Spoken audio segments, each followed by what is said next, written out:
শহরের অন্যতম পরিচিত স্বর্ণ ব্যবসা প্রতিষ্ঠান এসকে শিল্পালয়। তবে গত 10 দিন ধরে দোকানটির এই শাটার আর ওঠেইনি। শুধু ব্যবসা প্রতিষ্ঠানই নয়, স্ত্রী ও 2 সন্তানসহ রহস্যজনকভাবে নিখোঁজ রয়েছেন এই প্রতিষ্ঠানের স্বত্বাধিকারী পিন্টু দাস। তার সাথে লাপাত্তা স্ত্রী রিমি দাস, বড় ছেলে প্রিয়ম দাস এবং ছোট ছেলে রূপম দাস।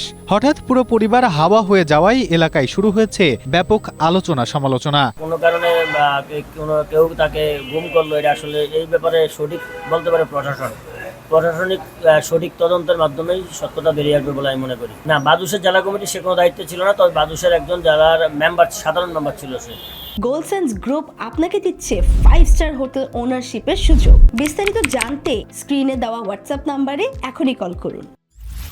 জানা যায়, সুদের ব্যবসা এবং স্বর্ণ বন্ধক রেখে নেওয়া বিপুল অঙ্কের টাকা ও গয়না গ্রাহকদের ফেরত দিতে না পেরে চরম কোণঠাসা হয়ে পড়েছিলেন পিন্টু দাস। পিন্টু দাস আমাদের দূর সম্পর্কে আত্মীয় হয়, আর আমরা নিজেরও আসলে জানি না উনি কোথায় আছে। পাওনাদারদের চাপ সামলাতে না পেরেই কি তবে রাতের আধারে সপরিবারে রূপ নেওয়া এই আত্মগোপন?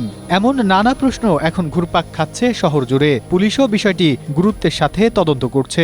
আমাদের প্রাথমিক ধারণা হচ্ছে সে আত্মগোপনে আছে। আমরা তার বিষয়ে আরো খোঁজ খবর নিচ্ছি। তাকে ট্রেস করার জন্য আমরা সর্বোচ্চ চেষ্টা করছি। ঋণের চাপে আত্মগোপন নাকি অন্য কোনো ঘটনা, তা অনুসন্ধানে মাঠে নেমেছে আইন শৃঙ্খলা রক্ষাকারী বাহিনী। তবে দ্রুতই তাদের সন্ধান চান পাওনাদার ও স্থানীয় ব্যবসায়ীরা। Desk report, Asia post.